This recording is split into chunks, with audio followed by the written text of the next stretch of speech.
Hello, everyone. Welcome to the Newsbrowse News broadcast. According to Du Shiwan, the U.S. Central Command, CENTCOM, has announced a significant expansion of its maritime blockade against Iran. This new directive allows American military forces worldwide to intercept and inspect any vessels suspected of being linked to Tehran or carrying supplies that could aid the Iranian government. The list of prohibited goods now includes a broad range of items, from weapons and ammunition to nuclear-related materials, as well as crude oil, refined petroleum products, iron, steel, and aluminum. This expansion marks a shift from mere shipping restrictions to more forceful maritime enforcement. Chairman of the Joint Chiefs of Staff Kane specifically mentioned targeting vessels in the Pacific region that might have departed the Strait of Hormuz before the blockade. Defense Secretary Hegseth confirmed that 16 warships, including destroyers, amphibious assault ships, an aircraft carrier, and a littoral combat ship, are deployed in the Middle East for this operation, supported by over 10,000 U.S. personnel and various aircraft for surveillance. Vessels attempting to evade the blockade may face warnings, including the potential for warning shots or escalated use of force. Sounds reports that a recent Bloomberg column has warned the world is unprepared for the profound economic shock a potential conflict in the Taiwan Strait would unleash. Columnist Karishma Vaswani highlighted that while concerns exist over the Strait of Hormuz being weaponized, a crisis in the Taiwan Strait would be far more catastrophic, disrupting 90% of the world's advanced chip supply crucial for AI, smartphones, and military systems. The article notes that China is likely observing the impact of the Middle East conflict to weigh its options on Taiwan. While Chinese President Xi Jinping has not abandoned the option of unification by force, experts suggest a blockade or quarantine tactic is more probable than a full-scale invasion, a scenario China has simulated with military drills. Rhodium Group estimated a blockade could cause over $2 trillion in economic losses, while Bloomberg Economics projected a U.S.-China war over Taiwan could cost $10.6 trillion globally in its first year, surpassing both the COVID-19 pandemic and the 2007-09 financial crisis. The column urged the U.S. and its allies to prepare for such military pressure and economic repercussions, and for Taiwan to bolster its military and civilian resilience to ensure vital supplies during a blockade.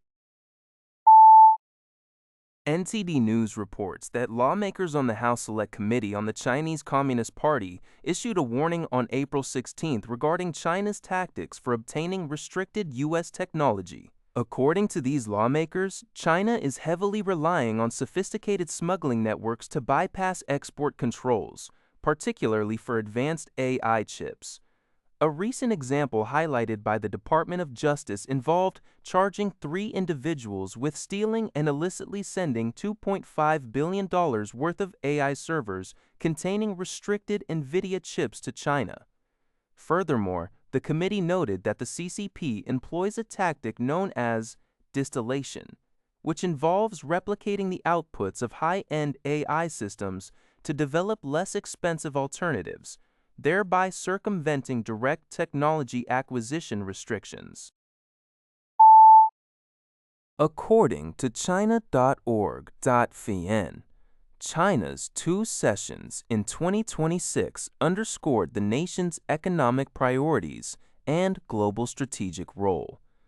Discussions centered on the draft outline of the 15th Five-Year Plan, 2026-2030, emphasizing high-quality development, innovation-driven growth in sectors like AI and renewable energy, and a pragmatic GDP growth target of 4.5-2006%, 5,000 and doubled R of estimation.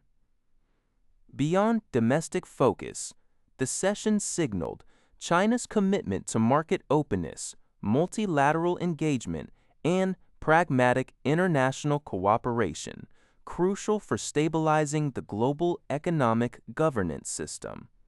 The article notes China's consistent efforts to act as a global stabilizer, fostering more stable relations with key players like the United States, Russia, and the European Union amidst current geopolitical and geoeconomic tensions.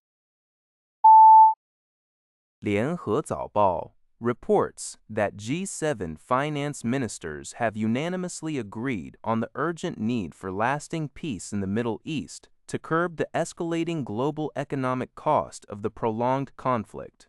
A statement issued by the French Finance Ministry, which holds this year's G7 presidency, highlighted that coordination among G7 member states is more crucial than ever to address the economic and energy impacts of the crisis, particularly on vulnerable nations. French Finance Minister Roland Lescure stated that G7 countries must be prepared to act to mitigate economic and inflationary risks, possibly including the release of strategic oil reserves as done previously. He also emphasized the critical importance of ensuring free passage through the Strait of Hormuz, with G7 finance ministers agreeing that vessels should not pay any fees to Iran for transit. The ongoing conflict, continued support for Ukraine, and developing alternative supply chains for rare earths were key topics at the Washington meeting. That's all for this video. Thank you for watching. See you in the next video.